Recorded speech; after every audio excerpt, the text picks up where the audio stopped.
ఈ ప్రశ్న NTPC CBT 1లో జరిగిన ప్రీవియస్ ఇయర్ పేపర్లోని ప్రశ్న. Distance equal to speed into time. ఇక్కడ డిస్టెన్స్కి స్పీడ్కి రిలేషన్షిప్ అనేది డైరెక్ట్గా ఉంటుంది. 2 trains are starting from station A and station B travels each other at a speed of 60 km/h 70 km/h.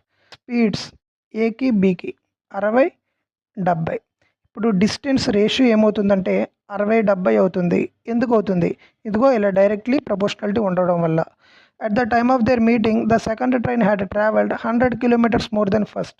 రెండింటి మధ్య డిఫరెన్స్ 100 అంట. అంటే 70 - 60 10 పార్ట్లు 100 అయితే the distance between A and B ఇక్కడ 60 part 70 part distance total 130 parts. 130కి ఎంత? 10కి 100 అయింది. 130కి 1300 అవుద్ది. ఒక సెకండ్ ఆగి లైక్ చేయండి. నేను చెప్పే విధానం మీకు నచ్చినట్లయితే మీ ప్రిపరేషన్కి ఈ ఛానల్ హెల్ప్ అయితే తప్పకుండా సబ్స్క్రైబ్ చేసుకోండి. అలాగే దీన్ని నోట్ చేసుకోండి. Thank you.